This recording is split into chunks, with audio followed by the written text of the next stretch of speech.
Good morning, County Council. I'll call this meeting to order. Due to an absence of the warden and the deputy warden attending the OSIM conference, we will have to elect a chair before we proceed with the meeting today. So are there any nominations for a chair for this today's meeting? Councillor Mackey? Thanks, Tara. I would move that past warden Eccles, Councillor Eccles, be nominated for the chair's meeting today. Thank you. Is there a seconder for that nomination? Councillor Hutchinson? Yes, I can second the motion. Thank you. Thank you. Are there any other further nominations for chair? Okay, seeing none, can I have a motion to close nominations? Councillor Delbreen, seconded by Councillor Kentner. Thank you. Councillor Eccles, do you wish to chair today's meeting? Thank you to my nominator and seconder and the bus drivers that they are, certainly.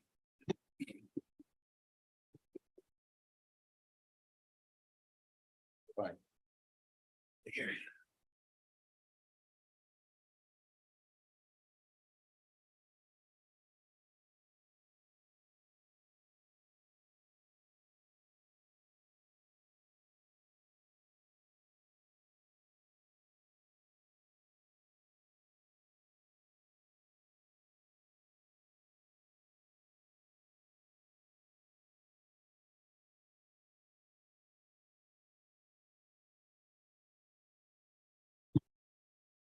Okay, this is somewhat familiar. Thank you. If you'll please rise and join me for singing of O Canada.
First thing accomplished.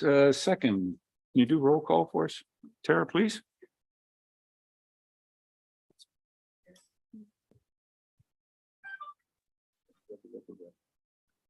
Councillor Mackey, Present. Councillor McKay, Present. Councillor Carlton, Councillor Pringle, Present. Councillor McQueen sends his regrets today. Councillor Nielsen sends his regrets today. Councillor Patterson. Present. Councillor Dickert. Councillor Kentner. Councillor Keaveney. Councillor Body. Councillor Gregg. Present. Warden Milne says his regrets today as well. Councillor Delbreen. Present. Councillor Matrosovs. Councillor Matrosovs is present today. Councillor Hope. Sorry, can you hear me? Yes. Councillor Hope is in attendance today on behalf of Councillor Bourdignon, Chair Eccles, Counted for. and Councillor Hutchinson. Present. Thank you. We have all members in attendance today with the exception of Councillors McQueen, Nielsen, Bourdignon, and the warden. Thank you, Tara. Read the land acknowledgement. We acknowledge with respect the history, spirituality, and the culture of the Ananashbek, Six Nations of the Grand River, Haudenosaunee, the Wyandot, Wyandot, Wyandot peoples on whose traditional territories we gather and whose ancestors signed treaties with our ancestors. We recognize also the Métis and the Inuit, whose ancestors share this land and these waters. May we all, as treaty people, live with respect on this land and live in peace and friendship with all its diverse peoples. Thank you. Is there any declaration of pecuniary interest on the council agenda this morning? Seeing none, we will move on. The adoption of the minutes, County Council and Committee of the Whole minutes of April the 13th. The motion is there. Do we have a mover? Councillor Patterson, Councillor Body. Thank you. Any errors, omissions, or questions? Seeing none, all those in favor? Any opposed? That is carried. Closed meeting. Not aware of any. No need for that. Reports, we have none. Bylaws, we have none.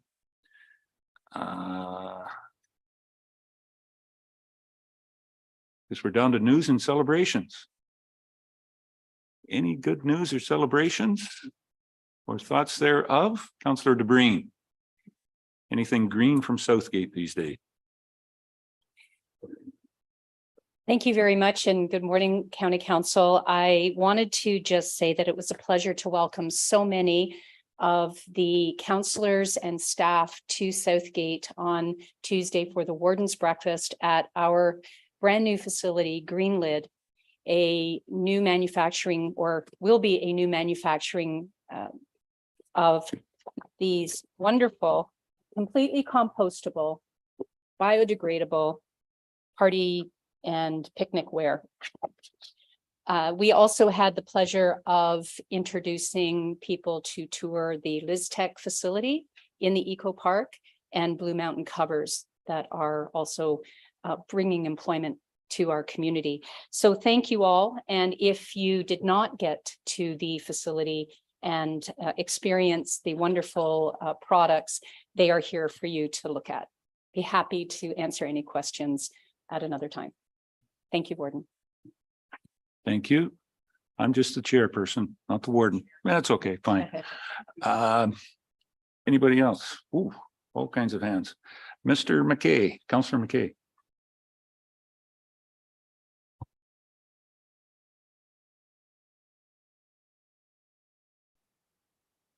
I think it was last meeting, I had been nominated for a board of directors for Good Roads. I am now a director on Good Roads, whether that's good or bad news. Also, I've had a lot of comments when we're down at Good Roads that a lot of the sessions that came on were not related to us as far as rural areas, because I heard a lot about, you know, a township's bridge going out. That pretty well blows the budget of a small municipality. So I would like to get some comments. So being a director, I can bring it forward at our next meeting, which is I think it's in London in June. So I've already sent my comments in. So if I hear of any comments from the rest of council or the townships or municipalities, let me know and I'll bring it forward. So thank you.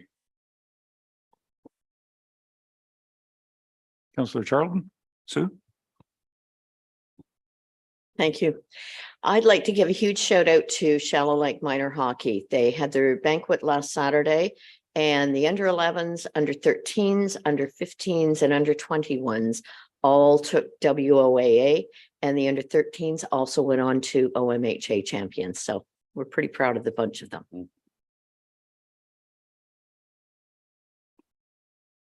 As a former coach with the West Grey Warriors, I'm not sure I can embrace the Shadow Lake Crushers as much as you do. Thank you very much.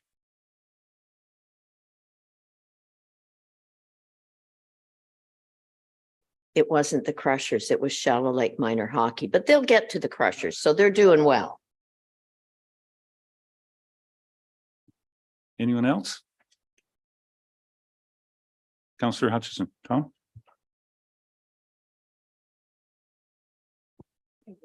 There we go. Thank you very much.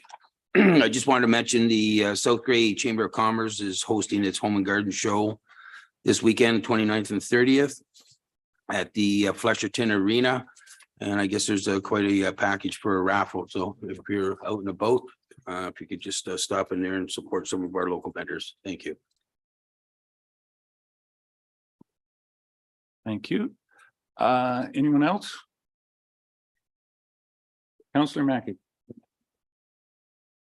Thanks, Mr. Chair. Just wanted to let everyone know that the Chatsworth Fire Department is having their, I don't know, it's likely about their 23rd annual yard sale at the Desboro Arena on Saturday. It's a fundraising event. Typically, they raise between $12,000 and $15,000 for additional firefighting equipment. It's a good way for local residents to get rid of things that they no longer need, and it's a good swap day. So it's a lot of fun. Get there early though, because there's usually a lineup, and all the real good stuff goes by 8:30. So please, if you're free on Saturday, it's a good way, and they also have a barbecue going. And when we're speaking of hockey, our Chatsworth girls under 15 won the provincial championship a week and a half ago. So Shallow Lake's not the only victors of Ontario championships. Thanks. Yeah, hockey is played south of the the checkerboard's not really in Grey County. I would like to say as well that the Durham Lady Huskies 2 weeks ago were Ontario champions in the senior AA ladies hockey. They won the championship in Mississauga when we were at Good Roads. So just wanted to say that as well too. It's an equal opportunity in West Grey. We let the girls play as well too. One other thing, May 9th is Canadian Litter Day. In West Grey, we're doing a program on the 9th as well. A number of groups are working on Saturday as well too, to beautify West Grey and the community at large. And I know that there's already been some work. I saw a number of individuals working on the west side of Durham on Grey Road 4. I think it was Tuesday. There was a number of bags. So I'm hopeful that what we heard at the Good Roads, that the one business that sells an awful lot of coffee in Ontario, that those red cups can get picked up and out of the ditch and keep our county clean. So be prepared and ready to go anytime, even before May 9th, but May 9th is National Litter Day. Councillor McKeveney. Shirley? Thank you, Mr. Chair. And just on that note, I should add that the municipality of Meaford and our Rotary Club partner to host what we call a baggy day on May the 6th. And people can meet at the community center at 10 a.m. and we provide community cleanup bags. And the entire municipality participates. So we fill a large trash bin on that day. And the number one thing that we pick up are doggy poop bags, unfortunately. So just a message for people to please take those bags with them. Thank you.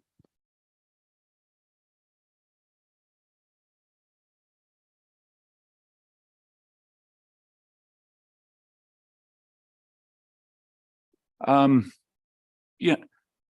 And happy birthday, Councillor Keaveney. I believe it. Is it your birthday today? Like right today? I was with you last week or a week and a half ago, and I understood. I thought you were celebrating then. I didn't know that we were celebrating today. Still celebrating. Yes, it's better. Yeah, it's very good to celebrate birthdays. The option's not too good. Yeah. So happy birthday to you. Happy birthday to you. Happy birthday, dear Shirley. Happy birthday to you. And many more. Good.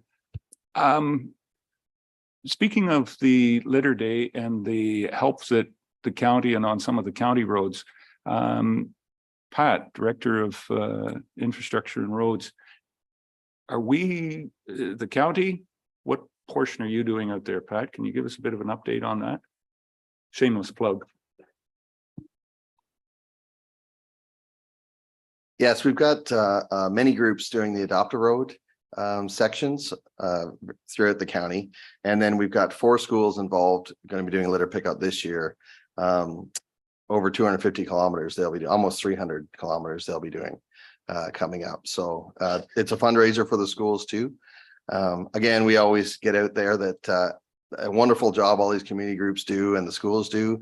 Of course, our preference would be for the litter to never end up in the ditch in the first place, right? But we need the help of those community groups, and they make a huge difference.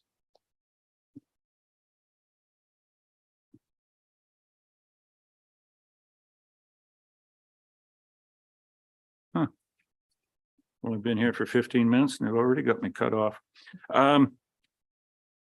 Anything else? No? Very good. And I agree with you, Pat.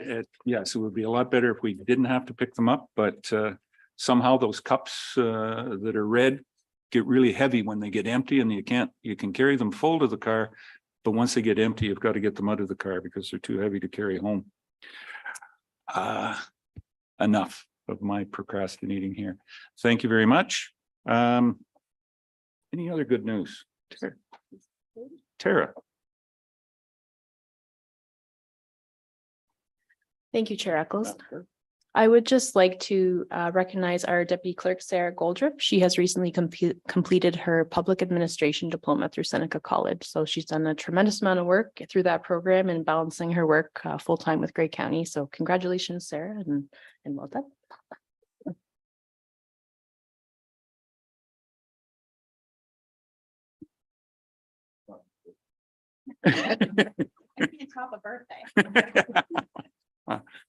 Very good. Congratulations, Sarah, and look forward to continuing work here with you. If that is all on the agenda, I will declare the meeting adjourned. Is that possible? No, I don't want to grab a mover. I just want to declare adjourn. Okay, mover and a seconder to adjourn. Moved by Councillor Breen, seconded by Councillor Hutchison. All those in favor? That is carried. Thank you. We stand adjourned and we will start committee of the whole.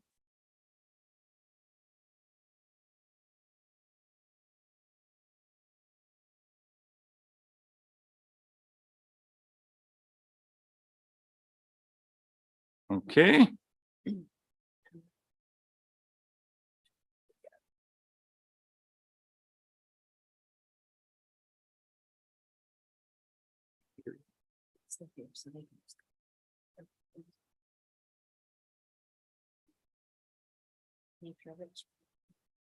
Yeah. Okay, we'll call the committee of the whole meeting to order. Thank you. I'll ask, is there any declaration of pecuniary interest on any of the agenda items from any of the members? Seeing none. Business arising from the minutes. Staff was not aware. Is there anything from the minutes that anybody has? None? Very good. In the essence of time, we're kind of disputing, but I believe I see a thumbs up in the back there from Mr. Shorey. That will efficiently move on and not keeping you waiting at the back of the room. David Shorley, Executive Director of Georgian College, is with us here, and a couple of his students. So good morning, David. Yes, you do. Button. Okay, green go.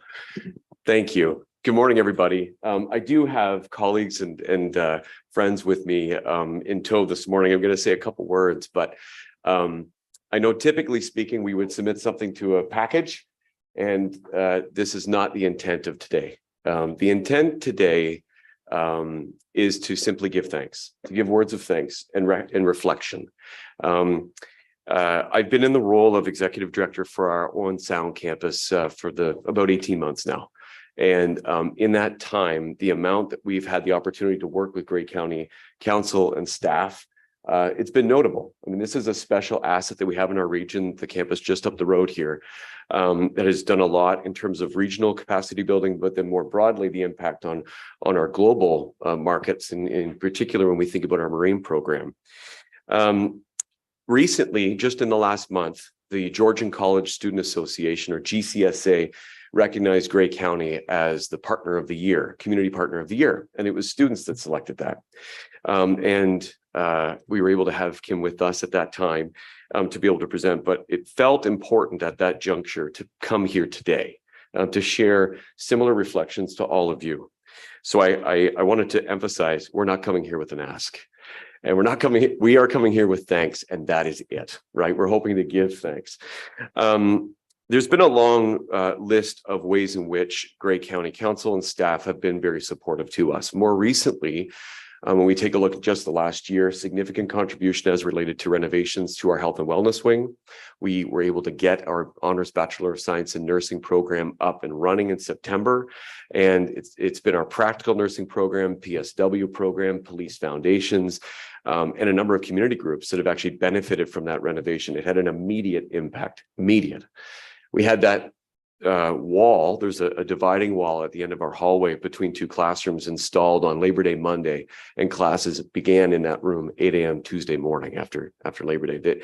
It had an immediate impact. You had so much to do with that, so much to do with that. You've supported our students through transportation with the Grey Transit route more recently, and being able to support those students in getting to campus and getting away from campus while they're doing placements and practicums. They can actually get out into the region. Supporting international students by way of access to the Sydenham campus, but then by way of support funding for programming. You know, those are a couple examples, and that's just in the last calendar year. I mean, if we look further back, your support of our Marine Emergency Duty Center and the Center for Marine Training and Research has been significant. It's been ongoing, and it's had a sustained impact as well. So I could wax on, right? And for anyone who knows me, if you give me a microphone, it's a bit of a problem. So I'll stop, because really where I think the most value comes from today is hearing from the students that are directly benefiting from your support.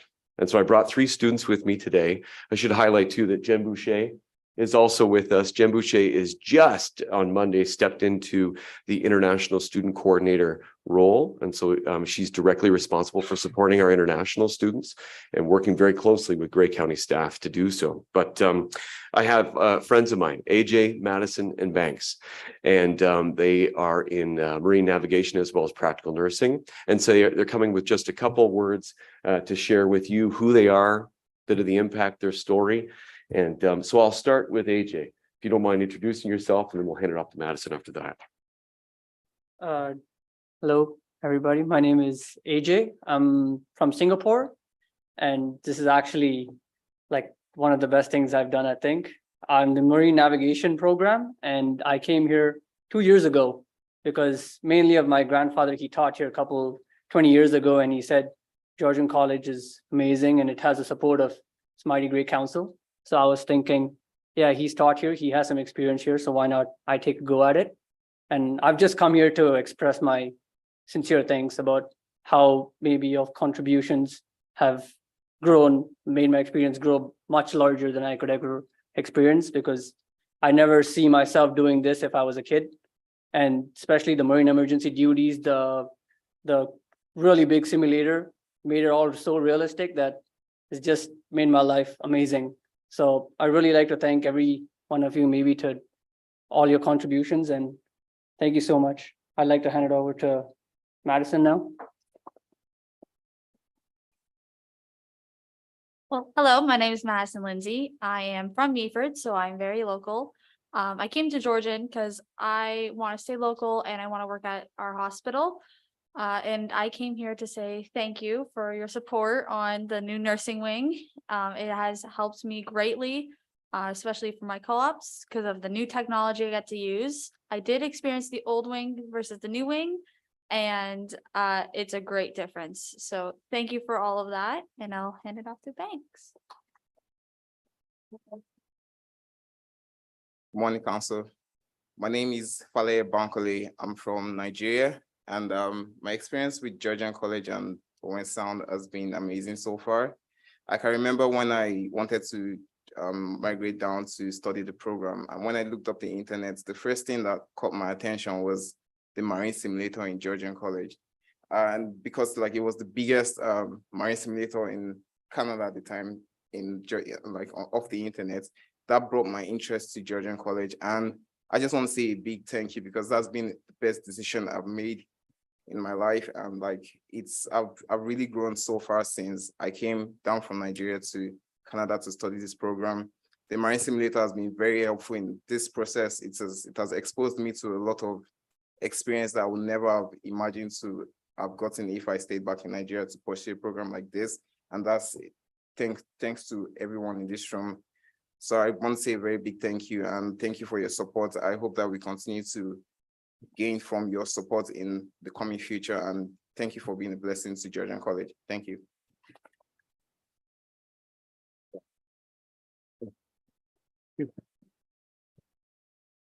Oh, yeah, look at this.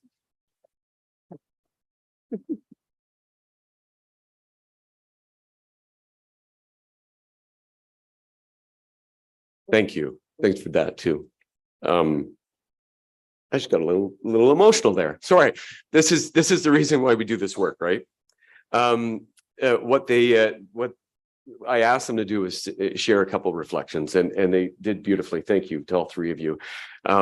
Madison is the outgoing Georgian College Student Association president, and is going to be is keen to stay in the region, and is going to be working closely. She's going to be working in Grey County, and then these two gentlemen are both going to be getting their sea time in the spring. So you're going to be working with a company out of Quebec.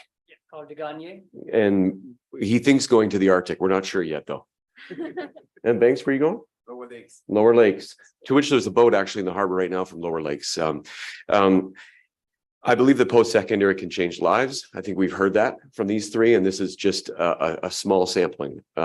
So the ways in which you support Georgian College here and more broadly as an institution is meaningful. It can become a change engine, and it is a change engine for the region, and it has a more global impact. So with that, I want to just say thank you once again. That's what we wanted to come with today.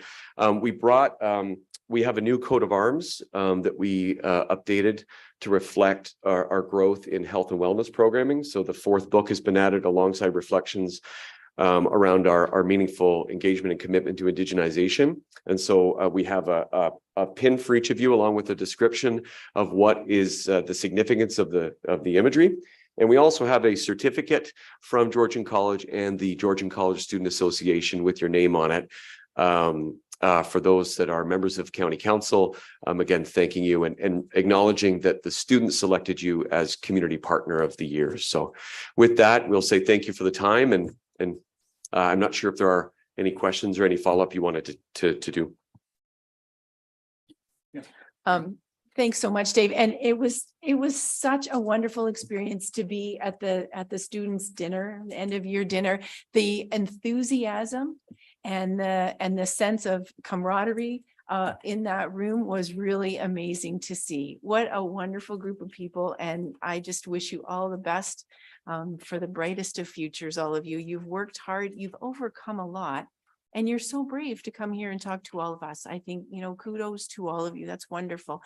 We're hoping that we can get a picture with the council members that are here and with all of you. So if we can arrange that, that'd be great. Katrina, can we prevail upon you to maybe take a picture? Yeah, that'd be great. Thank you so much. Thanks so much.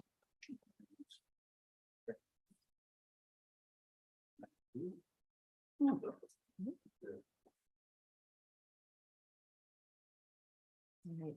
So will we ever just go up there and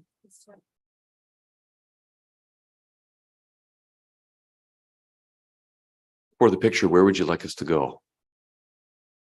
Right in the middle? Sure. Okay. Thank you for that. Just while you're sorting that out, I want to make two comments. Mr. Shorey most recently has been referring to the Georgian College as the Grey Bruce campus, which is really important because, as he's just talked about, busing people in, students coming from Meaford. It's not just an On Sound campus. It is in On Sound, but it's a Grey Bruce campus. And I think this is important to understand, that it's a regional campus, that it's providing power workers to Bruce Power. It's providing trades throughout Grey and Bruce, and it is a Grey Bruce campus. And I encourage them to continue to use that phrase as much as possible. For some of us that were at the Nuclear Innovation Institute Clean Energy Summit, there was a speaker there named Brock Dickinson that talked about demographics and Canada leading the world and attracting people from all over the world to live in Canada. And Georgian College is a leader in our community for attracting new Canadians and people from around the world and from around the country to the region. Our next challenge, I think, probably still is making sure that those students can get work placements here in Grey Bruce and don't have to go to Oshawa or Toronto or someplace down south. And that's certainly the important part of having the nursing program, full degree program here, is keeping the students here to do their full program, where they'll be able to work here in our region, in our hospitals, and that goes to all the trades. So that, I think that's our next frontier, is to try and make sure that the placements and the co-op programs and the job experience and trades and those types of things don't have to leave our region to get educated and continue to live here, you know, even in the winter when they're not in their boats, to keep a home here in On Sound or in Grey and Bruce, I think is the next opportunity. So thank you very much, Dave, and to all the students. Okay, thank you, Ian. So I'll ask County Council. I think we've kind of come up with the idea. We'll do it here in front of the podium. Is that good? Yeah, we can get everybody steered in. We'll let the two navigators from the Marine collect everybody in, because you are now herding cats. This isn't like docking a ship, boys. Okay.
There's the interview back.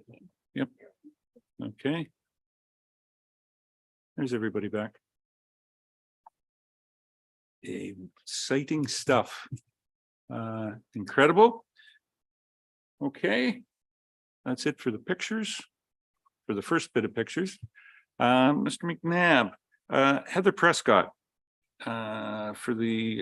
is here to talk about our SOS, but other functions, and more so about the work that Heather has been doing and encouraging us to support or speak with the Ministry of Health about a situation within the community.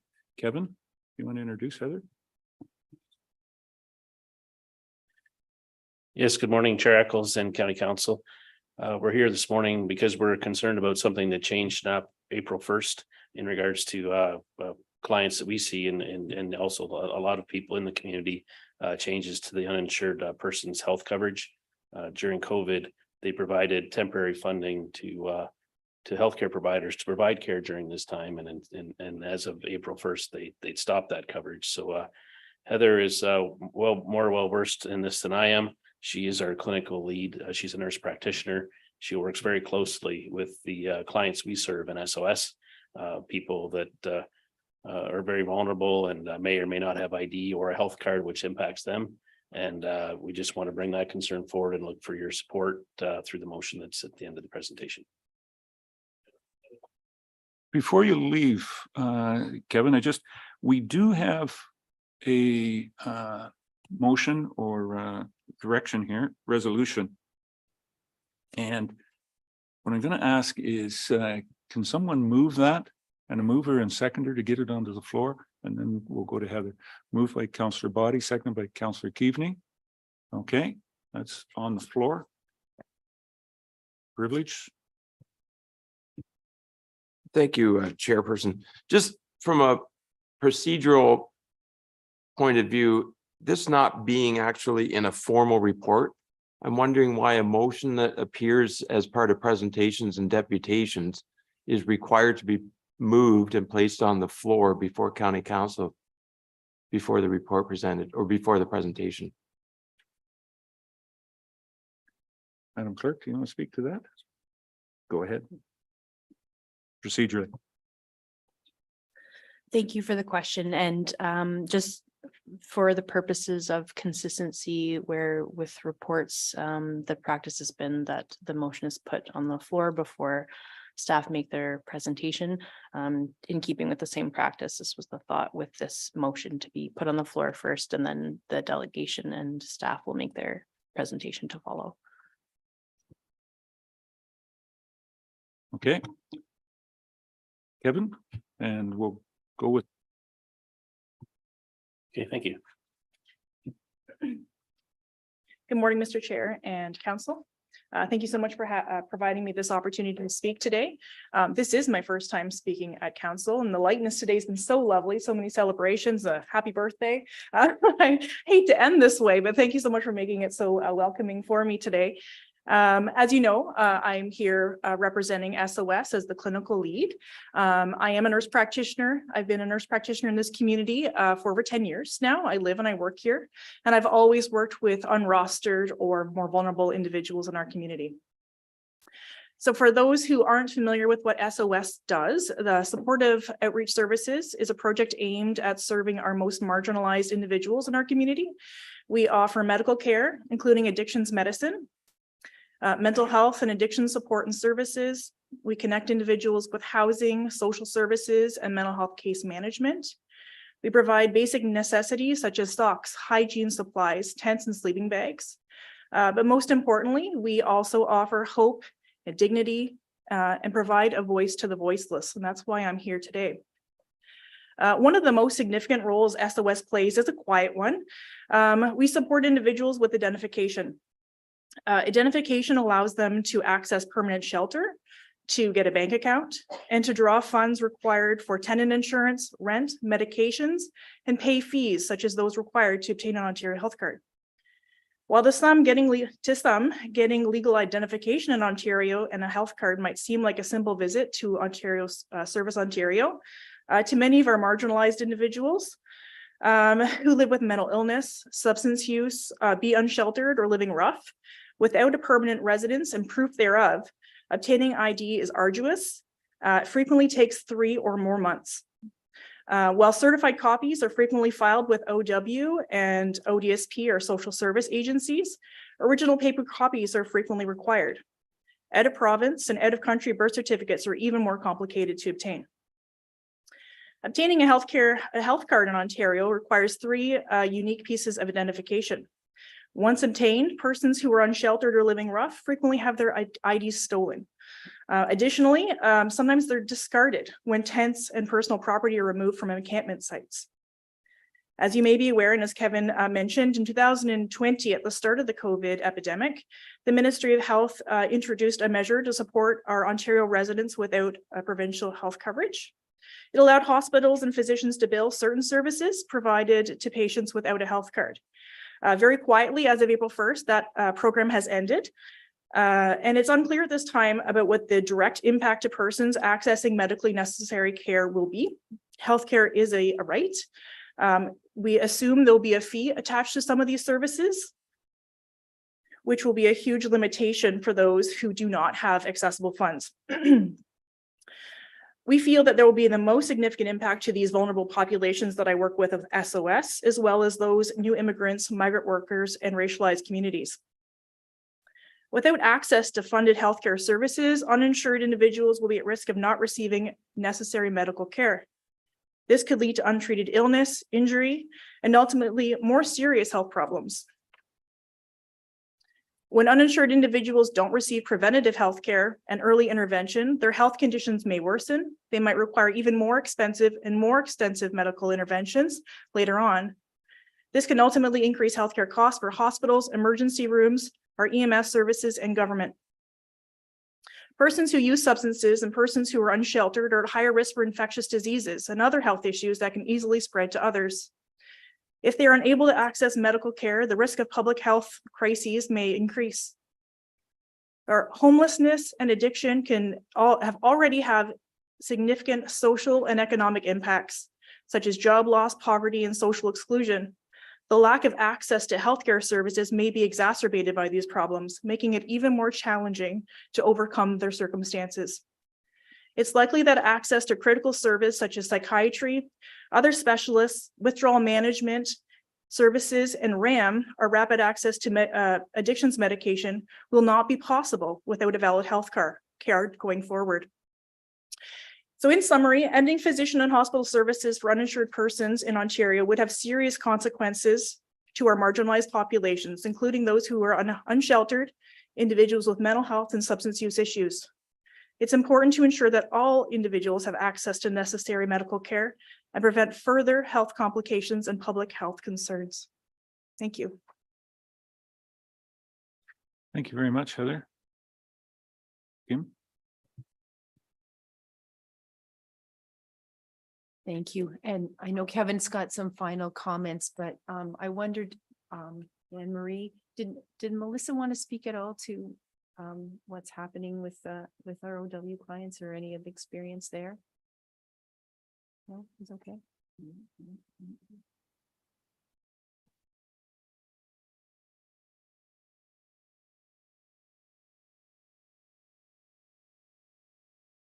Through you, Mr. Chair. I don't have anything prepared, but while Heather was speaking, I was just thinking an example is of the Forum fire that happened last May. I don't have the exact numbers, Kevin, you might know better, but let's say 20, however many people were affected, at least 20 of them lost all their ID and they had serious health and addiction issues. It took us months, and that was with very wraparound services where we did ID clinics every day for 2 weeks. If any of them walked into the office, we would help them. So I think, and they were covered because this program was going. So a local example like that, if something like that happened again, it would be really devastating to those folks. So that's just an example.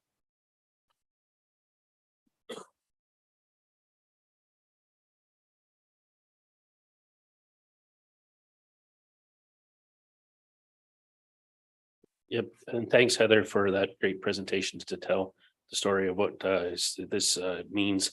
And what we're looking for is support is similar to what the Ontario Medical Association has put forward, as well as to reinstate this care and then to consult healthcare stakeholders to put a program in place to continue on with this type of care going forward and look at a better solution for this to ensure healthcare for all. I believe that prevention is really where you need to be. You need to be upstream of care. You shouldn't be dealing with these concerns through an emergency department. they're already overwhelmed. That is not the place to be. It is to be treating people in prevention versus waiting till an emergency happens. Okay. Thank you for that, Kevin and Heather. Any questions from any of the council? Here at this? No more clarification, pretty straightforward, the motion that's there. If there's no further questions, it's on the floor. I'll call.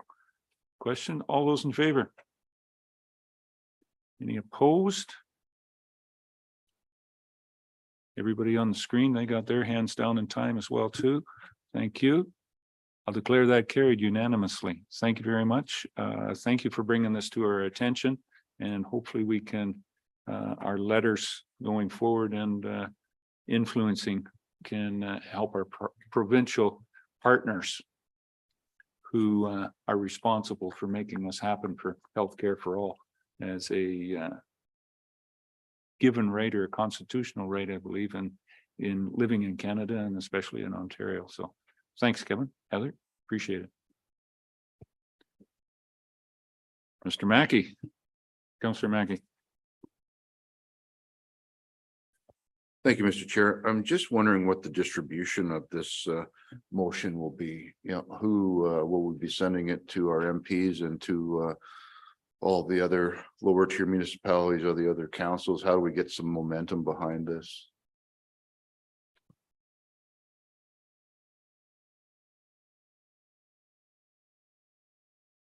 In the motion, it was to Ministry of Housing, Health, AMO. Do we need an addendum to that? Is that what you're suggesting, or?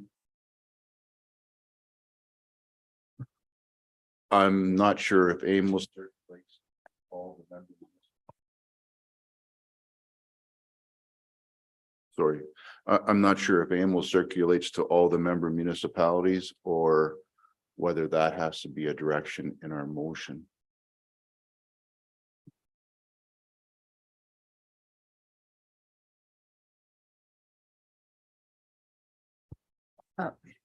Thanks for that comment. And certainly, I think what's included in the resolution was to distribute this to AMO.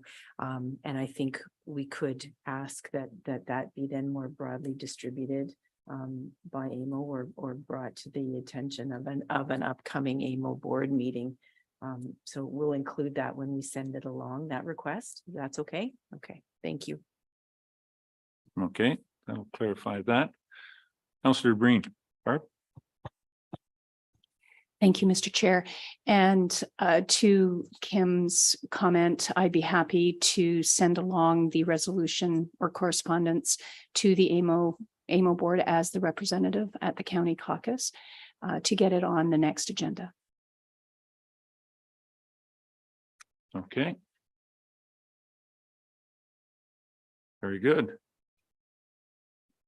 All right, we're to, that's it for delegations and whatnot. Determination, consent agenda. We have a number of items in the consent agenda. Sarah didn't tell me exactly how many we have there, but we have quite a few. Yeah. Is there any in the consent agenda that we would like pulled? Or any further discussion or clarification? Seeing none, then I'll take a motion to receive the consent items. Moved by Councillor McKay, seconded by Councillor Dickert. To receive the consent items there. All in favor? Any opposed? That is carried. For anybody that's out there, I did see at the start of the meeting, Councillor McQueen was not with us, but he joined us partway through, and welcome this morning, Paul. Thank you. Items for discussion. Well, this can't be correct, is it? So plan a subdivision at Scott Taylor. It's not noon. Oh, that's right. It will be noon by the time he's done. Very good. Yes. All right. Yeah, he's a planner. They take years of schooling to, absorb this type of stuff. Scott. Yeah. Welcome this morning. There is the report, CW 1723. Do we have a mover and seconder to put that on the floor? Councillor Charlton and Councillor Mackey. Thank you. Motion is moved and seconded. It's on the floor. Further comments on it, Mr. Taylor. Great. Thank you, Chair Eccles and members of County Council. I'm thrilled to hear that I have over an hour of runway here so I can really settle in. But with that said, we'll move right into the report. So this report is based on some changes that were made, kind of sound like a broken record here, but based on some changes that were made through some recent provincial legislation updates. And more specifically in this particular case, Bill 23 was passed in late 2022, as everyone around the table knows. One of the changes in Bill 23 was to remove the requirement for planning authorities, whether that be a county or a municipality, to hold public meetings for plans of subdivision and plans of condominium. Throughout this discussion, we'll be using the two interchangeably because it's a very similar process under the Planning Act in terms of getting approvals. And so the province has always said in the past that the public consultation requirements in the Planning Act are the minimum standards for consultation, but municipalities and or developers can choose to go above that. So, in the old days, it used to be you need a minimum of one public meeting, but if you wanted to have multiple public meetings, or if the developer wanted to hold their own public open house, then sort of the more the merrier. The province has made a number of changes to the planning process over the past few years, and largely under the guise of speeding up the development approvals process and trying to make sure that we have a smooth pipeline of housing coming in to support the housing needs of the county and the province in this regard. And certainly as county staff, we want to be partners alongside the province in that. And we've identified a number of efficiencies that we can make to try to improve those processes and try to bring housing online more quickly. I will say that as part of these provincial changes, although the province changed the requirements for plans of subdivision and condominium, they didn't make any changes to the public consultation requirements for zoning bylaw amendments. So that's to say that if you have a new subdivision coming in your community and they require both a plan of subdivision application and a zoning amendment application, strictly speaking, under the new legislation, you would be required to hold a public meeting for the zoning, but you wouldn't be required to hold a public meeting for the subdivision, even if the two were going in tandem. I should clarify that this report does pertain to all municipalities in gray, with the exception of the City of Owen Sound, and that's because the City of Owen Sound is the approval authority for both plans of subdivision and condominium in the city. It's also important to note that the county did delegate the hosting of public meetings to our member municipalities back in 2007. And the discussions around that time, harkens back to a lot of the same is how can we make the process more efficient? And in many cases, those public meetings were being held alongside zoning public meetings. They were being held at local municipal councils or local municipal planning committees. So there was a thought that county council didn't need to be actively involved in the hosting of those public meetings, and staff like myself or others from our department would certainly still attend to answer any questions on behalf of the public or on behalf of municipal councils in that regard. So it brings us to the point of where we are today in terms of if the province has said we don't need to have public meetings, do we still want to have public meetings? Do we collectively as staff and council still see merit in this process and collecting feedback from the public? Although they removed the requirement for public meetings, they didn't remove the requirement to still consult the public, to answer questions from the public, and to accept public comments on subdivision applications. The public, as of a few years ago, can no longer appeal plans of subdivision or plans of condominium, but it doesn't mean that their feedback isn't still welcomed and a necessary part of the process in that regard. As I said, in many cases, we still have zoning amendment public meetings, or we still have zoning amendments associated with the subdivisions or condominiums. So in those cases, we'd still be having those public meetings anyway. So I guess the question becomes, where you have a zoning amendment public meeting, is it really any different to have a few extra sentences at the beginning of the meeting to say, hey, this is a public meeting for a zoning amendment and a plan of subdivision. We'd welcome your feedback. In those instances where you don't have an associated zoning amendment, if a municipal council were to proceed with a public meeting, it would go on its own and not as a part of any other public meetings in that regard. We do see merit in continuing on with this process. We note that the county did delegate the hosting of public meetings, so ultimately it's a municipal decision. But we have had some developers asking us, what's your thoughts? Are you going to be having a public meeting for this application? Do you think your councils are going to want to hear? And it might be a career limiting move to try to speak on behalf of either county council or municipal councils. But the read I get from a number of the politicians I've spoken to is that they still see merit and they still see the need in having people be able to stand up and ask questions and or voice their concerns or support for an application as large as a plan of subdivision in their communities. We see some risks associated if we don't continue forward with the public meetings.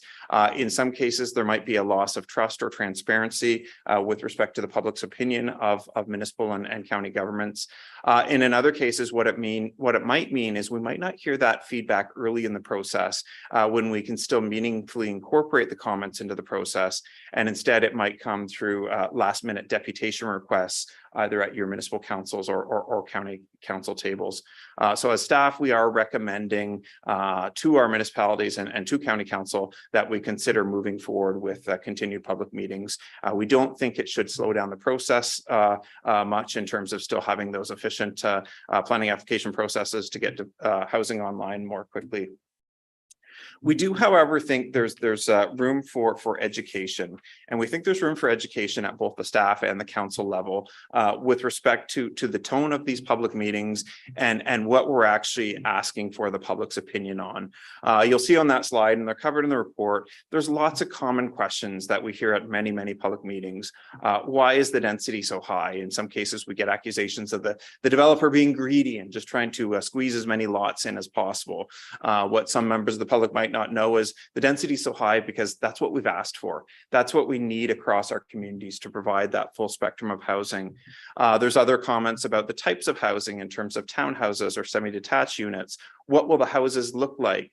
We had one public meeting not so long ago where a developer put up a graphic and it was just sort of an artist sketch of what the houses might look like. And I think it had red doors on each house, and people stood up and said, well, listen, I don't think red doors will fit in our community. That's not the kind of housing we're looking for. And respectfully to the public, that's not what we're here today to talk about. We don't really have any control over what color somebody paints their door. There's other things we want your feedback on rather than the color of the door. We hear comments on we prefer cul-de-sacs. We don't want our street connected to this other street because there'll be more traffic. And again, there's room for education there in terms of our transportation departments and our municipal public works departments on why staff might be pushing for a connected street network here versus cul-de-sacs.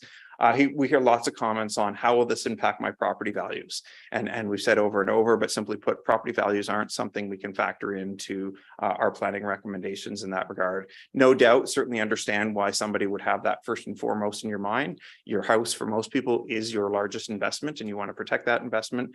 But simply put, it's not something we can factor into our decision making.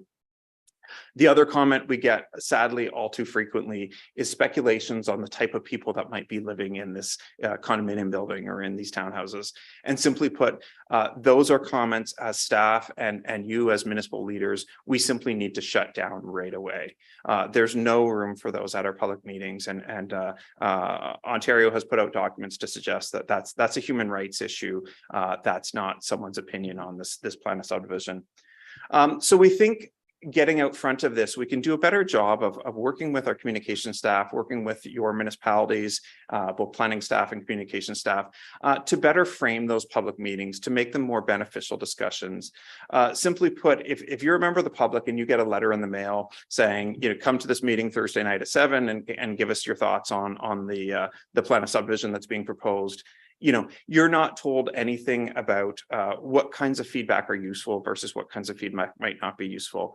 And so all too often we have people coming to a public meeting that are nice enough to share their evening with us. They've taken that time to learn and be invested. But the very first comment out of some of the mouths that we hear is, we don't want to see development on these lands. And quite frankly, we can understand why that might be someone's position, particularly if they're living beside a large open field, so to speak. But when the developer bought lands that were designated in your municipal official plan, designated in the county official plan, and zoned for development, it's not fair that the starting point is them having to stand in front of a room full of people and defend why they're choosing to develop these lands that we've said are developable. And so I think there's more room that we can have there to educate the public on the land use permissions that are already in effect, and therefore the types of comments that might be useful. We're certainly not looking to short circuit discussion. There's lots of valuable feedback we can still get at these public meetings, but we want to frame those conversations to make sure that we're not getting any inappropriate comments that might get into slanderous territory or infringing on human rights. But also to make sure that we're still having civil discussions and civil discourse.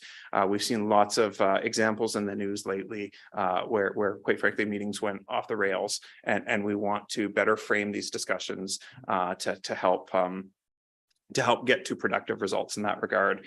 We don't want to necessarily put all of our residential subdivision developers on the hot seat of having to defend why they're choosing to develop this property, when in fact, this is the very type of development that we're seeking across the county and across the province to ease our housing needs.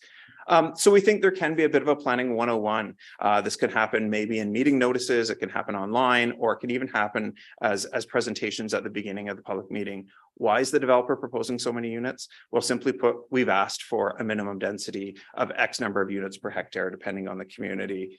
Pointing out the fact that the lands in some cases, as I said, have been designated and zoned for development. So the starting point can't be, we want to see no development. These subdivision public meetings aren't meant to be referendums on development.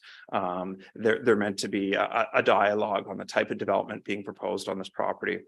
We also want to get across the point that compatible does not mean the same as. So if you live in a neighborhood that has largely single detached dwellings, it doesn't mean that having some townhouses or some semi-detached units down your street is necessarily going to be incompatible. Generally speaking, people live well beside each other, and it doesn't really matter with the types of development largely that we see in Grey County, whether it's a townhouse, a single detached house, or a semi. We're not seeing high rises here necessarily that are going to force people to live in shadows. So we think there's some more messaging around compatibility in that regard. And then we think it leads to putting out some answers to frequently asked questions. One of the questions that we got recently at a public meeting, which threw me for a loop, was, is this growth needed in our community? Do we need more houses? And you know, I tend to be, you know, I guess involved in planning circles and these council discussions where we talk about, we need more housing, we need more housing, we need more housing. So it was curious to me that we would hear members of the public openly questioning whether or not we need housing in our community. We can answer some of those questions about property values and tax rates. One of the interesting things, Town of Blue Mountains did a lot of work as part of their official plan review to look at the impacts on the local tax levy based on different types of residential development. And I don't think it'll be a surprise to anyone around the table here today, but the medium and higher density development fared better from a tax perspective than using large amounts of land for single detached dwellings. And certainly in terms of what you have to pay for through your municipal tax levies, in terms of the infrastructure and the different community assets, then there's a real benefit to looking at some different types of residential development in that regard. And certainly we've had some very open discussions with certain members of the public that had concerns over that. And you know, will development in this area increase my taxes? Are we going to need to pay for all these additional services? And in some cases, the answer is, you know, it could. And if we're not making wise investments in our infrastructure and corresponding investments in our land use planning, then it could impact those tax levies down the road. But if we provide for this range of housing and more medium and higher density housing, then that comes closer to breaking even than most other forms of residential development in that regard. We can also provide more education on some of the standard concerns that we hear. And I don't mean to minimize them, but the environment is always one of the biggest comments and concerns we hear. And so we can educate people around these environmental impact studies that are done in support of applications, and also educate people on the review that takes place at the municipal and county levels to double check those environmental studies in that regard. There's some very interesting stuff put on that Wellington County has done with respect to concerns about construction noise. They've got some very frank comments on their website to say, yes, there's going to be noise. This will be a temporary condition, but we need more housing, and in some cases we need more infrastructure, and this will result in more noise in the short term in your community. It will result in some disruption. We'll do everything we can as county and municipal governments to minimize that, and we can look at the construction routes for the heavy trucks and the traffic in that regard. But we don't need to sugarcoat things. There will be some disruption there, but we know that housing is an important piece of social infrastructure that we need across our community. So just as we are tolerant when we have bridge repairs and road repairs and water and sewer pipe repairs in that regard, we need to think about housing as a form of infrastructure in that regard as well. And then finally, as we get into these meetings, we need to give the public reasonable expectations of what we're actually seeking input on. And again, we're not starting with the point of, do you want to see development here or not? We might be looking at the proposed ratio of housing in a development. We might be looking at the layout. Some members of the public might be able to inform us about current traffic patterns, whether it be vehicular or whether it be where people choose to walk or explore in their neighborhood. There can be comments about what types of landscaping or fencing or parkland is needed in those communities. Certainly the people living in an area know best about some of the needs in the community in that regard. We could ask the questions about whether or not there's anything missing in the development. We've heard in the past that some people wanted to see more amenity space, more parklands. We've heard people say things like, it'd be great to have a little cafe or corner store to walk to, or various things like that. So those are questions that in my mind are all fair game. And first and foremost, or not first and foremost, we're also there to answer any questions. The planning process is confusing. It can be worrying when you're looking at change in your community. So what can we do to ease those concerns and answer some of those questions? And so we really think, and I maybe have my rose colored glasses on here, we really think that we can work with your municipal staff and work with our own county staff to better provide some upfront education materials on this, and have some of these frank discussions, and maybe even have some of these training sessions with municipal councils and staff to really fine tune these meetings and fine tune the questions we're asking for there. So with that, our staff recommendation is that this report be received, it be shared with member municipalities. We have had some discussions with planners across the county on this, and that we're recommending that municipalities still consider holding public meetings for subdivisions and condominium, and that staff be directed to work with municipal staff and others to further refine this process and to look at making these meetings I don't want to say more efficient, but a safer space to hear community dialogue in that regard without getting into territory that's risky there. So with that, I'll turn it back to the chair and happily take any questions. Are there any questions or comments from Mr. Taylor?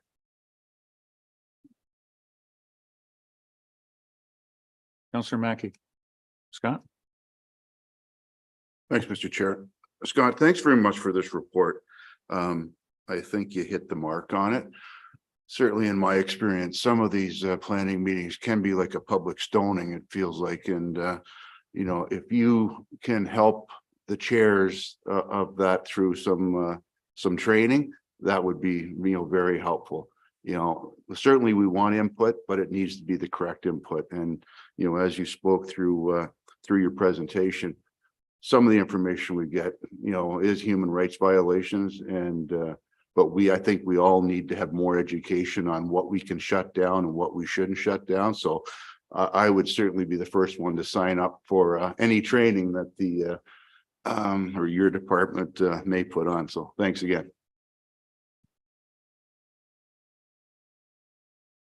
Councillor DeBreen. Barb? Thank you through you to Scott. Thank you very much. This was, I actually read it a couple of times. You answered the question. One of my concerns was if the province is saying we don't have to have the public meeting, can the developer hold us to that? Or could we land ourselves into hot water if we did require it? So you did answer that into the legal and legislated requirements. What I do support fully is that we continue the engagement with the public and encourage the developers to hold as many, open houses or opportunities for them to have dialogue. I love the idea of having that education sheet. I thought it was really helpful. I don't really have a question, Mr. Chair. I just really found it super helpful. Through you, Chair Eccles, thank you for your comments, both Councillor Mackey and Councillor DeBreen. You raise a good point, Councillor DeBreen, with respect to if a developer is coming in with the expectations that there be no public meetings held. And we have had some developers say, even if you hold a public meeting, do I need to show up? And our response to staff from a non-legal perspective is, well, we can't force you to be there, but we'd certainly love it if you could be there and help answer questions and help provide that face to the community. And we've got some wonderful developers in our community. We've been to many public meetings where somebody raised a very specific concern and the developer said, come see me after the meeting, or let's go grab a coffee together and talk about this. I think we can work this out. So I don't in any way want to paint our development community in a negative light. They're trying to do their best. But I also want to set everybody up for success. And we have had some developers that have held their own meetings and their own open houses. And I think in some cases, they've come away very discouraged from that. There was a recent meeting where a developer tried to do that. And the very first question on the floor was, in your 20-year career, have you ever worked on a more damaging development? And if that's the very first word out of the mouths of the community members, that's tough to recover from. And that's tough to, for that developer or for anyone to want to put themselves on that podium or dais or whatever else to be in front of that crowd. So how can we work to change this conversation a little bit? And I'm certainly not deluded to the fact that, simply by educating the public further, we're not going to erase some of these concerns. Change is tough, change is difficult, but I think we can reframe the need and reframe the discussion in a way that might reach some people, but not all people. Councillor McKeeven, Shirley, birthday girl. Thank you, Chair Eccles, and I just want to thank you, Scott, for this report because I do believe this education will be really helpful. We've seen in Meaford, and I'm sure every community is the same, that many of our residents don't want to accept change, even though they recognize housing is needed. Of course, they don't want it in their own communities. And I think there's an opportunity here to really improve the relationships between the neighborhoods and the developers. I mean, we've had a developer take themselves to the OLT because they knew that a public meeting was not going to go well. So they just chose to not go down that road and just take themselves to the tribunal. So it would be really wonderful if we could all work together and try to avoid those circumstances as much as possible. So we're sure open for all the education you can provide in our community. Scott, thank you. Councillor Kentner, Ross.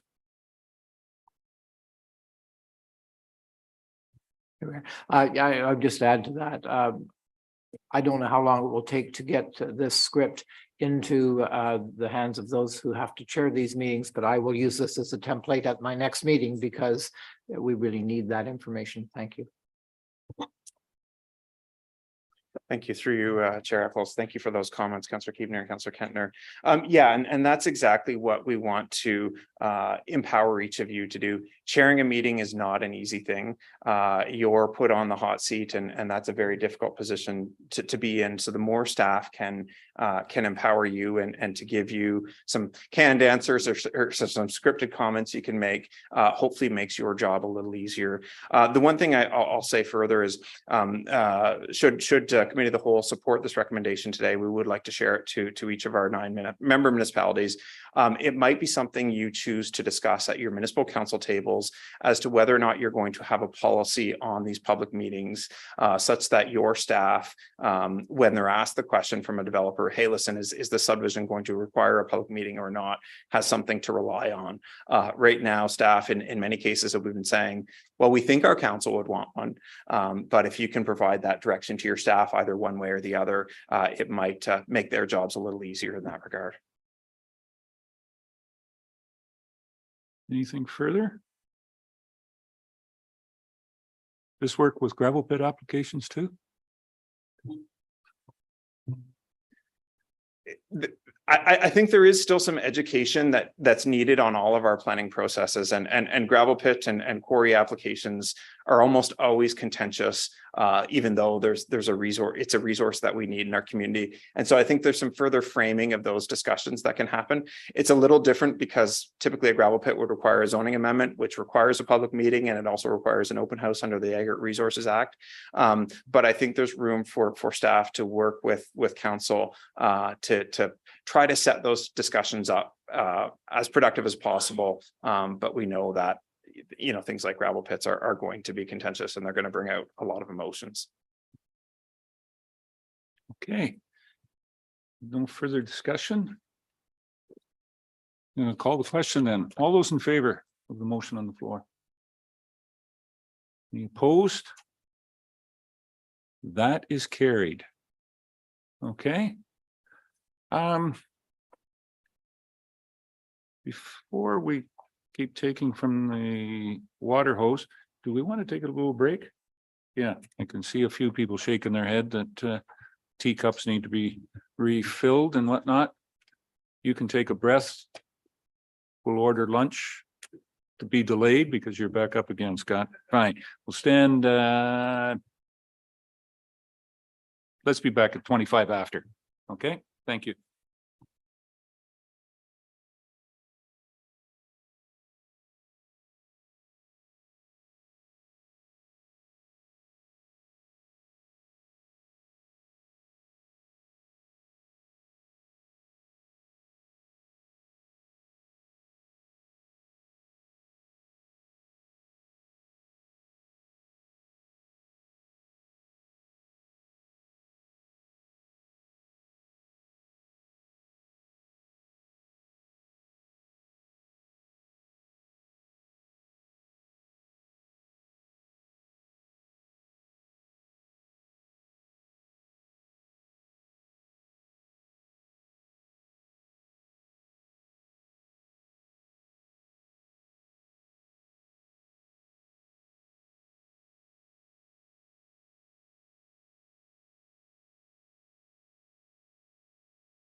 Okay, let's call the meeting back to order. We're starting back to recording. Thank you, everybody. Next report down on the agenda B, planning report 11/23.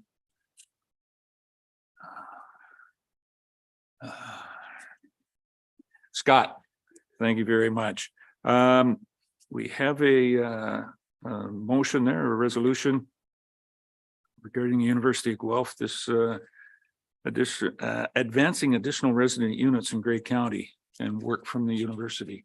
Do we have a mover to put that on the floor? Councillor Patterson, thank you. Councillor Kentner, thank you. On the floor, looking for any further comments from your extensive written report. Now you'll give us the verbal additionals, right? Scott, go ahead, please. Thank you, Chair Eccles, and I'm only here today because Becky Hillier, who did all the heavy lifting on this project, is actually in an Ontario Land Tribunal hearing. So I'd much rather be in council than an Ontario Land Tribunal hearing. I'm also here because of the fantastic partnership and the fantastic work that these three students, Megan, Rebecca, and Mohammed, from the University of Guelph did on the county's behalf. And Hiba led the project, Becky led the project on behalf of county staff.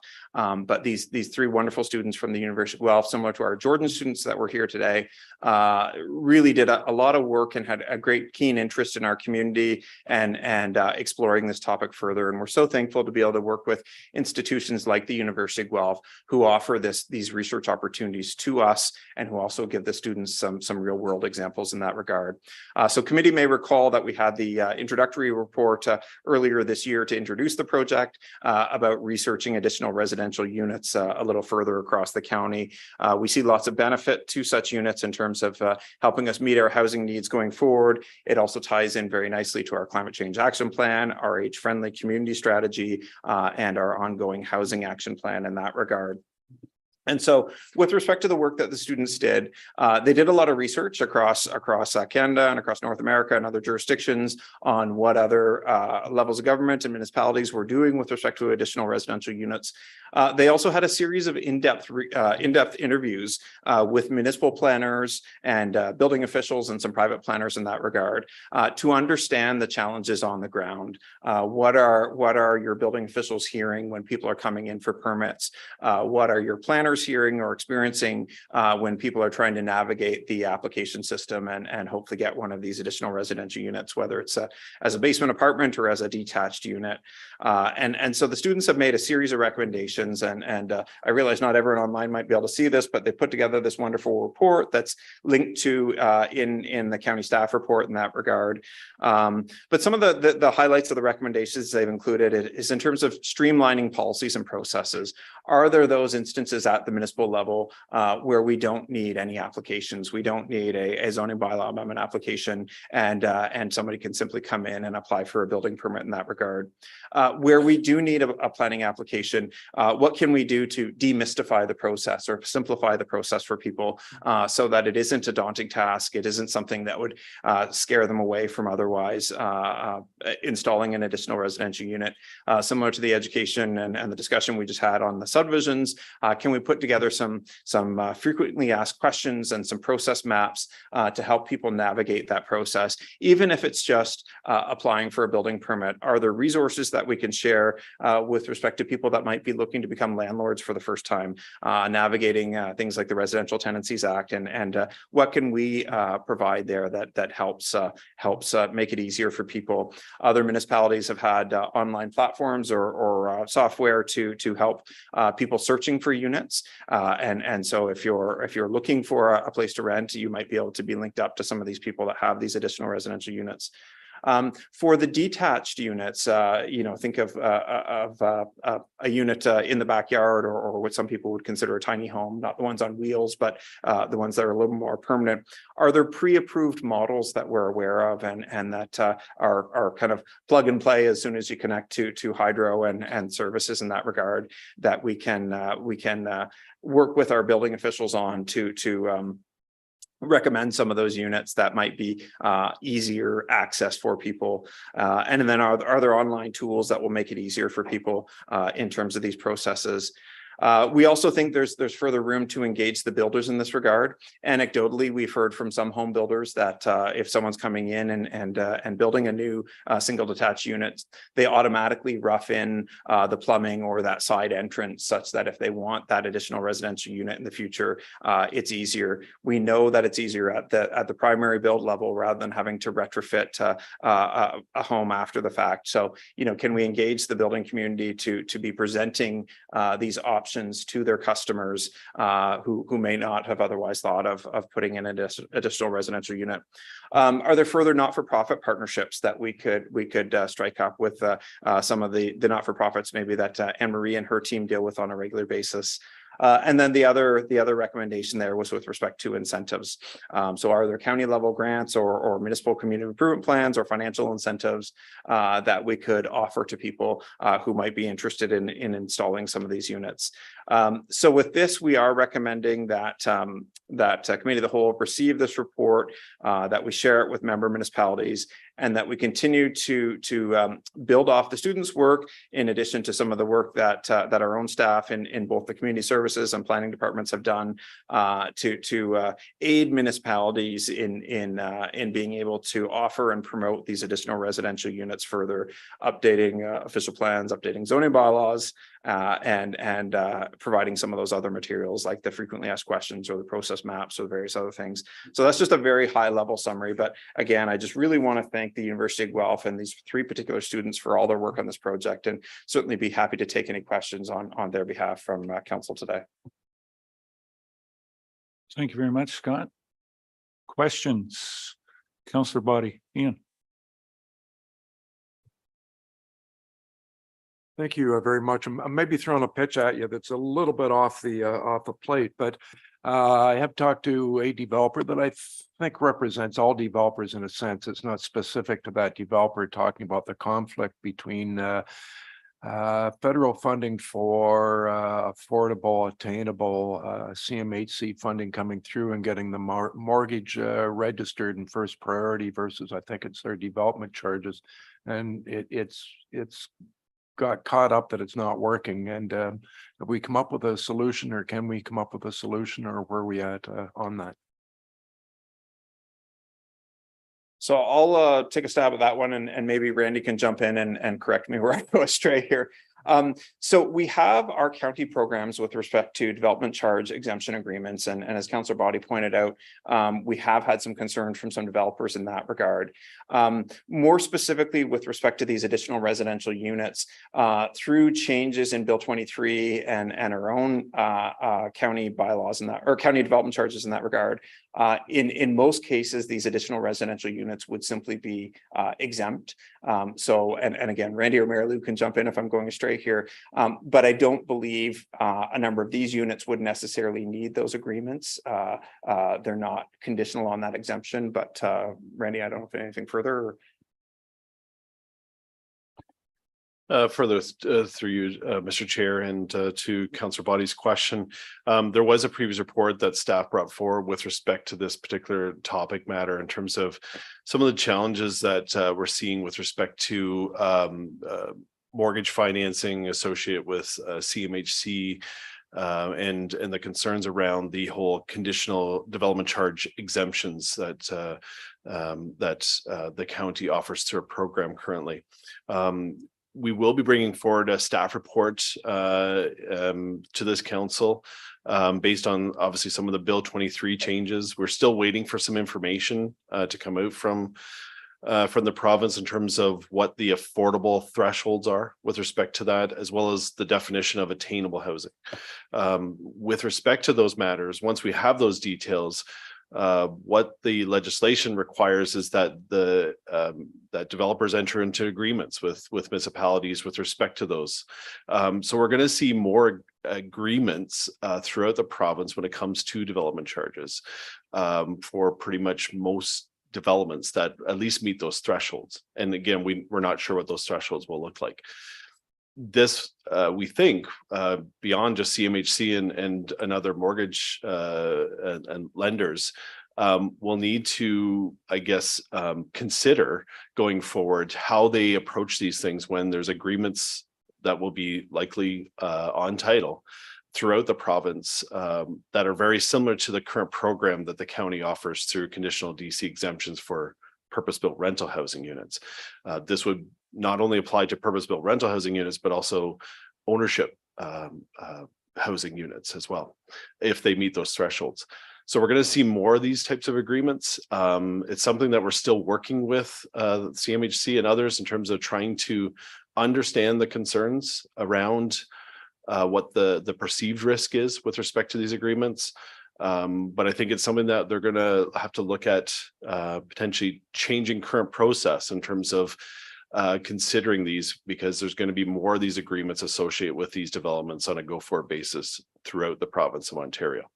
Like I said, we will be bringing back a report forward to this council in terms of some thoughts around what this current program looks like in light of the changes that are being proposed through the Bill 23 legislative changes to the Development Charges Act, and we'll of course want to get council's direction and feedback in terms of where we go with that current program, if there's any changes required to that program in light of the changes to the Development Charges Act. But that's just a quick update in terms of where we're at with respect to that particular matter. Thanks, Randy. Go ahead, Ian. Thank you. So just to follow up, or maybe to summarize, where we've maybe been in one of the individual municipalities giving exemptions or conditional exemptions, now through the provincial legislation, it's going to be all of them. So CMHC is either going to give out no money in a sense, or else they're going to have to adjust. Is that basically a good summary? As we go forward, I wonder, just to finish the thought, if this still isn't working, if you kind of give us guidance at some point of when we need to go lobbying at AMO or at the ministry to get it fixed. Thanks. Madam CEO, Kim. And just to follow up on the great remarks by Randy, we did speak with our MP, and he was supportive of us and assisted us with, communicating with CMHC at the highest level. We didn't get the response that we had hoped to get from them, and this, it all just seems to come down to a perception of risk, and whether there's risk involved to either CMHC from a lending point about who has priority over who. And I think, again, the municipalities in the county are also going to have to think about where they see risk, or what risk they're willing to bear, and how to kind of get a sense of what that looks like. How much risk is there here really, and what should we be concerned with? So we'll try to address some of these things, but it does feel in this particular instance like we've been kind of caught, and unfortunately a developer who's trying to do good work, and the work that our policies say you should be doing, is kind of being hamstrung for doing that. So hopefully we'll be able to, with more eyes on this, come to a better resolution. Okay, anything further on this one? Then I'll call the question. All those in favor? Any opposed? That is carried. Thank you, Scott.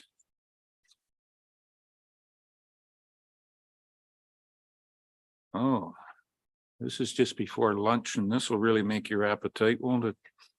Tax policy. Incredibly emotional topic. Welcome this morning, Mary Lou. And so we have one coming on here, report from Ms. Spicer on the tax policy. Can I have a motion to move that? And I'm looking, Councillor Hutchison and Councillor Mattersoff. Moved and seconded. The floor is yours, Mary.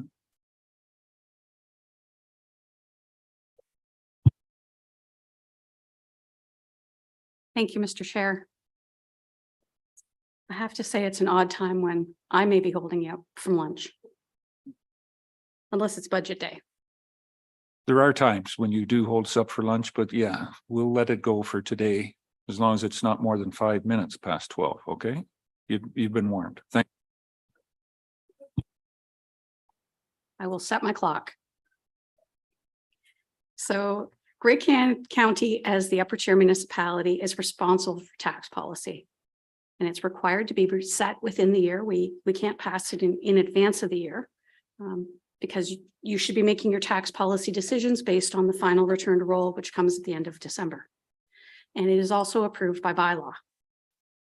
Owen Sound, as a former separated city, is responsible for setting their own tax policy. And their report was approved by City Council on March 27th. So this report recommends reducing the tax ratio for the multi-res class from 1.441197 to 1.330900, which is a quarter movement to equalize the treatment of all residential classes. And it would also maintain the other ratios and subclass reductions as the same used in 2022. So the tax rate bylaw will be presented at the May 11th meeting so that member municipalities can pass their own bylaws and prepare for tax billing. We have Peter Fries attending the meeting virtually, and I'll ask him to speak to any questions that I require assistance answering or to offer additional thoughts that he feels are helpful. Peter, as a reminder, provided a property tax education session on February 9th to both upper and lower tier councils as well as staff. In addition to that, we had a call with your treasury staff to discuss this year's tax policy and the implications of any changes that are made. We then confirmed by email with your treasurers that there is support for the tax policy before you today.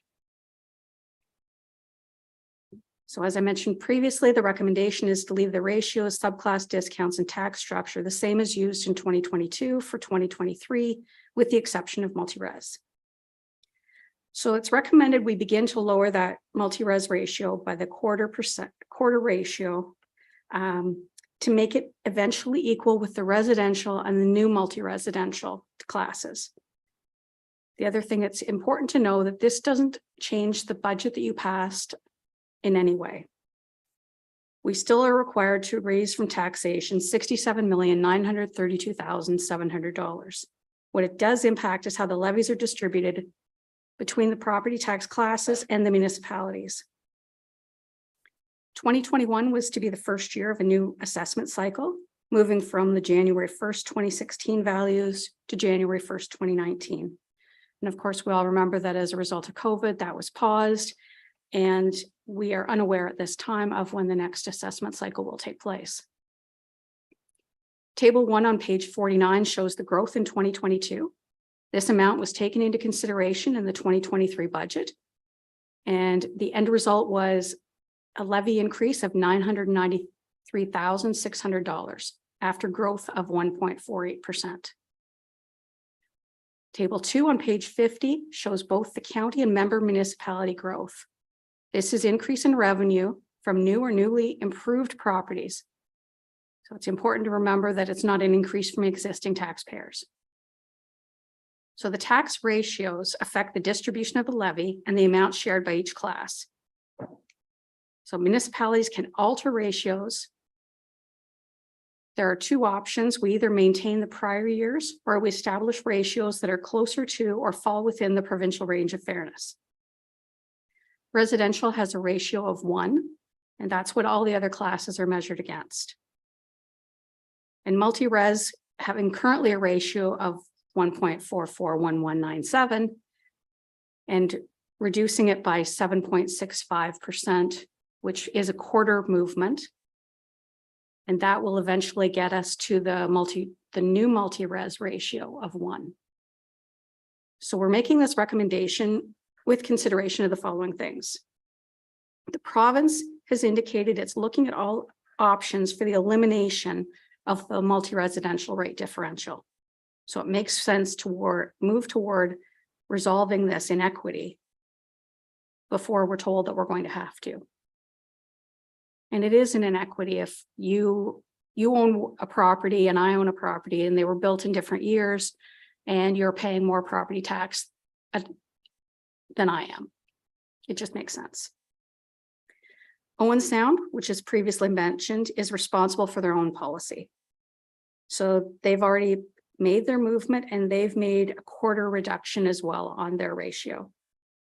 So it's important for Owen Sound and the county to be in sync so that this movement, that the property owners receive the intended benefit.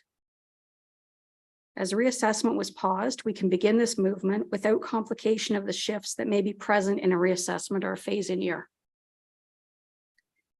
Table 7 on page 54 shows the 2022 actual ratios and the 2023 recommended, showing again the only recommended change is to multi-res. When I look at page 56 on table 8, it shows that there's a $45,865 reduction in multi-res and a $50,754 reduction to Owen Sound requisition for a total reduction of $96,619. As residential is the largest tax class, it picks up the bulk of the redistribution. Table 9 on page 56 shows the shift between municipalities, with Hanover, Owen Sound, and to a small extent, Meaford receiving reductions. And it should be noted that more than half the county's multi-residential assessment is located within Owen Sound.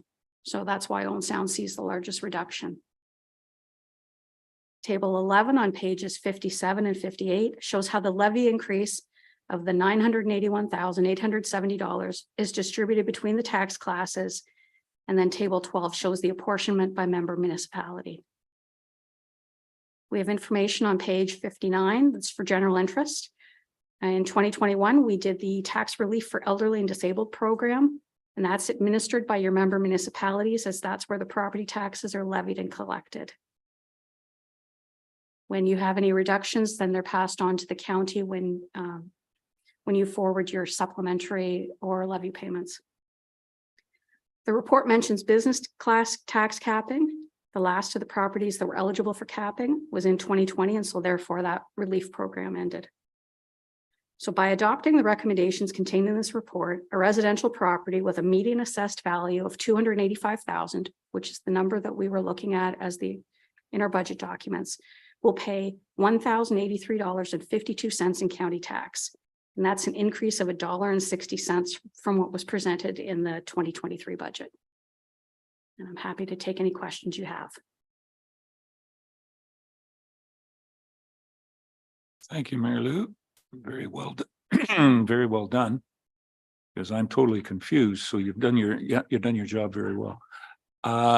Any questions for Mary Lou on any of those shifts that are going to take place because of this? Councillor Mackey, Scott. Thanks, Mr. Chair. Thanks, Mary Lou, for the report. It's not a question on the actual shift in the assessment. The question is, I guess, the impact related. Any idea, you mentioned in the report, the assessment cycle starting again. Is that a Ministry of Finance decision or is it an impact decision? Where's the delays coming from in starting the new reassessment? That's a provincial decision.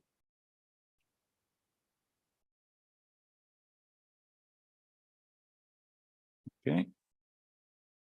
Any other questions? Councillor Greg, Scott? Thank you, Chair Eccles. The only comment I would make on this is passing along a real benefit to a lot of individuals who rent. And I said this at the city when we made the move. We need to ensure that the reduction in property tax is passed along to the end user or the person that's renting.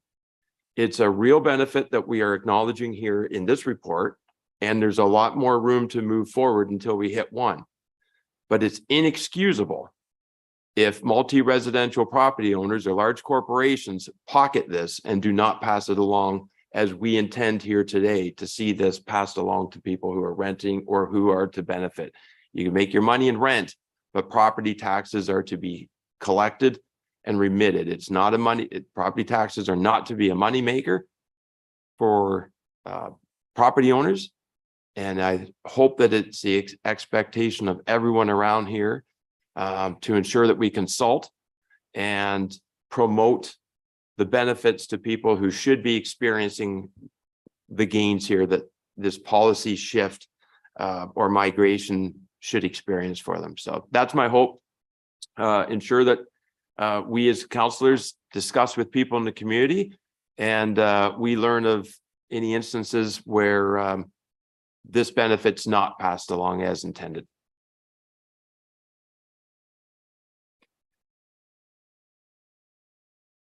Thank you for that, Scott. But it's, as I think you well know too, it's difficult to make sure that that does happen without a lot of peer pressure somewhere along the line to do that.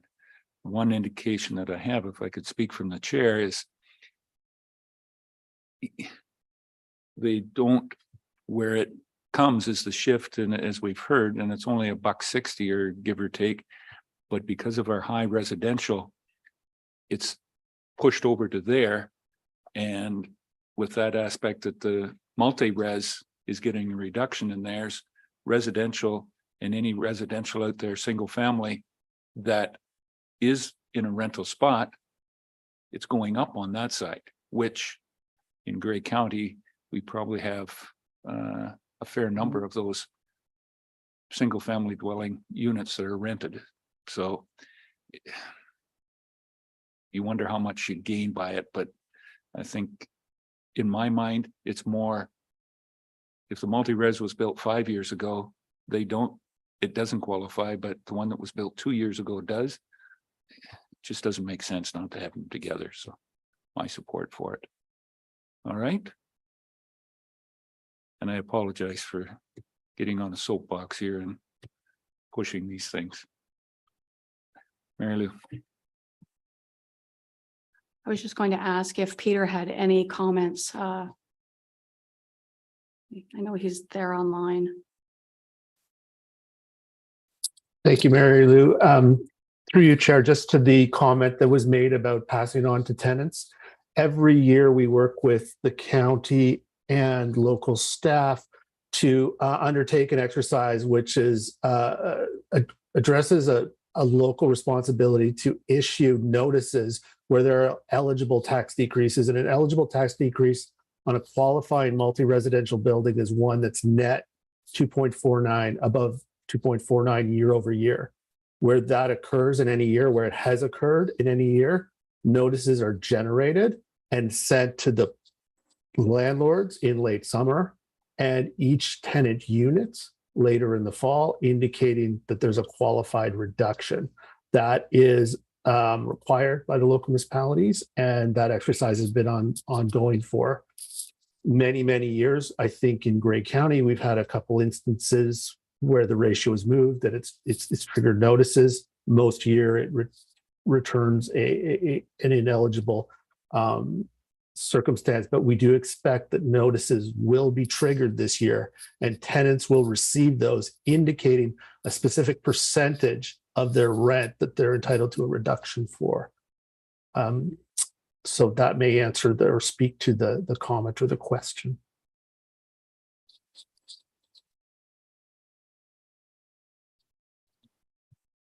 Okay, thank you very much for that, Peter. More clarification on it, because it is a complex issue when you start shifting here to there and how it trickles down and where it finally lands, what it's affected on the way down. Okay, anything else? Any other questions on this? And I'll call the question. All those in favor? Any opposed? That is carried. Again, thank you very much, Mary Lou. And to all the people out there in the public, it's about the last thing to do before those second tax billing school out, now that the first ones are out there and being paid, thankfully, by everybody. Don't laugh too hard, Tara. Next, think that's all that we have on the director reports, closed session matters. I don't think we have any. Other business? Not that I'm aware. Notice of motion. We have anyone that has a notice of motion at this time?